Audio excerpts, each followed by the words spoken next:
जब विवाह होता है आपके तो स्त्री 7 वचन मांगती है पुरुष से, मांगती है। उन 7 वचन में पत्नी एक वचन ये भी तो कहती है कि आज के बाद हमारे अतिरिक्त आप किसी स्त्री को देखेंगे, आपसे बड़ी है तो आप माँ के रूप में देखेंगे, आपके बराबर की है तो आप उसे बहन के रूप में देखेंगे, और आपसे छोटी है तो आप उसे पुत्री के, बेटी के भाव से देखेंगे। यही तो 7 वचन में पत्नी मांगती है अपने पति से कि आप हमारे सिवा, अब हम आपकी अर्धांगिनी हैं, हमारे सिवा आप किसी नारी को स्त्री भाव से ना देखेंगे, माँ बहन और बेटी के भाव से तो आप देखेंगे। यही तो मांगती है। आज से आप किसी पराई नारी की ओर ना देखेंगे। लेकिन कहाँ स्त्री की बात पुरुष मानता है? यदि स्त्री की बात ही पुरुष मान ले तो भी पुरुष का कल्याण हो जाए। वो 7 वचन सुन लो।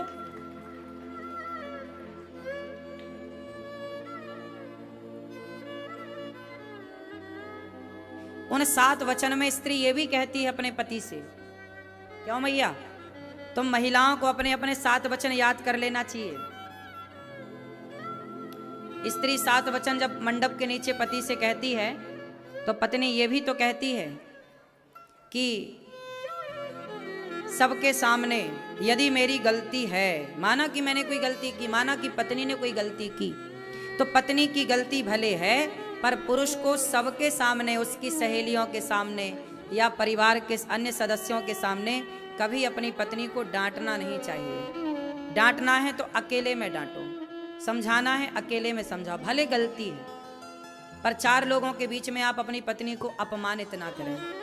उसकी सखियों के साथ, उसकी सहेलियों के साथ, उसके या आपके ही अपने परिवारी सदस्य बैठे और आपने भरी सभा में अपनी पत्नी को डांट दिया, ये गलत है। 4 लोगों के बीच में पत्नी का अपमान ना किया करो, क्योंकि पत्नी आपकी अर्धांगिनी है, उसका अपमान आपका ही अपमान माना जाएगा। हम पत्नी का सम्मान करेंगे तो हमारे आसपास के जो और लोग हैं परिवारी, वो भी हमारी पत्नी का आदर करेंगे। हम ही पत्नी का सम्मान नहीं करेंगे तो और लोग क्या करेंगे? सम्मान देने से सम्मान बढ़ता है। और ये 7 वचन में एक वचन है।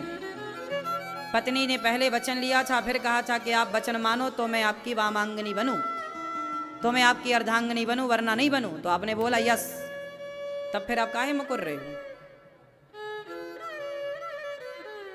स्त्री का एक वचन ये भी होता है 7 वचन में कि वह अपने पति से कहती है कि हमें कोई भी काम करो, प्लॉट लो, प्लॉट बेचो, जमीन लो, जमीन बेचो, व्यापार करो, बिजनेस करो, कुछ भी करो, एक बार पत्नी से सलाह जरूर लेना चाहिए। क्यों? पत्नियों को भी पति को बेस्ट, परफेक्ट, अच्छी सलाह देनी चाहिए। और आजकल आदमी ना पत्नी से कुछ नहीं पूछता, पूछना चाहिए। आजकल का आदमी पत्नी को केवल पांव की जूती समझता, तुम तो हमारे पांव की जूती हो बस। एक जो पत्नी और पति जो साथ में जो बराबर की बराबरी है ना, वो दिखाई नहीं पड़ती अभी समाज में कुछ जगह। पर पत्नी से पूछना चाहिए। जब भी कोई निर्णय लो तो पति पत्नी बैठो, डिस्कस करो, तुम क्या कहती हो इसमें, और हो सकता है कि और अच्छा विचार मिल जाए पत्नी का। हमारे यहाँ स्त्रियां भी बहुत बुद्धिजीवी होती हैं, स्त्रियों के पास बहुत दिमाग होता है, समझ होती है, विचार होता है, लेकिन पुरुष उसके विचार को बहुत छोटा मानता है कि यार तुम्हारे पास तो बुद्धि ही नहीं है। लेकिन कई बार बुद्धि स्त्री की पुरुष से ज़्यादा कामयाब होती है। इसलिए स्त्री बुद्धिमान ना होती तो सारे डिपार्टमेंट भगवान स्त्री को काहे देते? पैसे का पूरा कार्य लक्ष्मी जी को दे रखा, लक्ष्मी माता। खाद्य पदार्थ पूरा अन्नपूर्णा को, अन्नपूर्णा माता। विद्या चाहिए तो सरस्वती माता, शक्ति चाहिए तो दुर्गा माता। आदमी के पास बचा क्या? तभी तो तांडव कर रहा है आदमी। सब स्त्रियों के हाथ में है पूरा पावर। नहीं, विद्या की देवी सरस्वती, धन की देवी लक्ष्मी, शक्ति की देवी दुर्गा, खाने पीने की देवी अन्नपूर्णा, है ना? पानी गंगा के पास, यमुना के पास, तुम्हारे पास बचा क्या? बोलो। सारी नदियां माता हैं, समुद्र देवता है, समुद्र के पास खारा है, जाओ, अब नदियां तो गंगा है, मीठा तो स्त्रियों के पास है। इसलिए हमारे यहाँ स्त्री को आगे रखा है, स्त्री पहले पुरुष बाद में। सीता राम, गौरी शंकर, राधा कृष्ण, ठीक है। स्त्री आगे है कि पीछे है? क्यों भैया? ये भैया बताएं, सताए हुए, आगे हैं कि पीछे हैं? फिर तो आप भी अपनी स्त्री को आगे ही रखिएगा। सलाह लेते हो पत्नी से कि नहीं? अरे माता पिता की अभी हम बात कर ही नहीं रहे हैं, अभी हम पत्नी की कर रहे हैं। यार तुम बहुत आगे आगे भागते हो।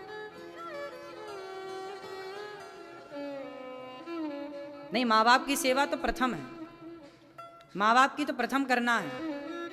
पत्नी कहती है कि माँ बाप को छोड़ दो, तो पत्नी की ये बात बिल्कुल नहीं माननी है। और तुम यहीं लड़ लो। जब यहां लड़ने का तुम्हारा इतना मूड है तो घर में पता नहीं क्या करते होगे।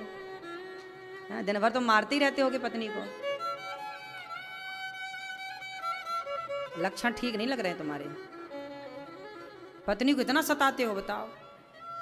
पत्नी को कुछ नहीं बोलने दे, तू चुप रह, हम बोलेंगे सब। हाँ,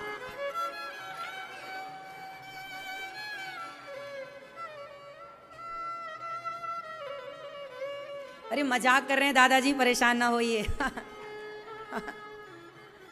कथा में ये आनंद है अपना, इसी बहाने ये सब सीखेंगे। पत्नी का सम्मान सारे सज्जन पुरुष को करना चाहिए, पत्नी की इज्जत करना चाहिए, पत्नी का आदर करना चाहिए।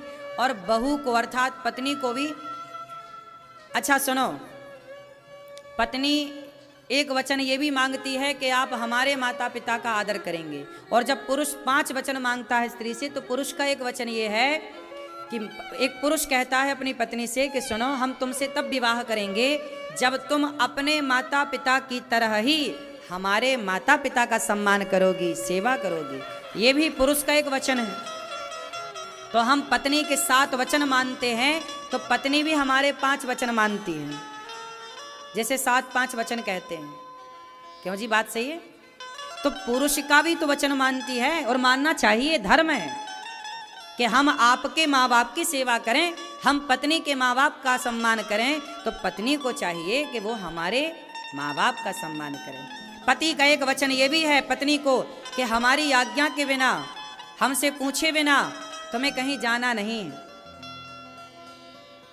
ये भी एक वचन है पति का। पति बोल रहा है, अब सुनो, तुम्हारी 7 बात हमने मानी, पर हमारी तुम 5 बातें मानो। उन 5 बातों में एक बात यह है कि आप हमारे माँ बाप का खूब सम्मान करेंगे, इज्जत करेंगे।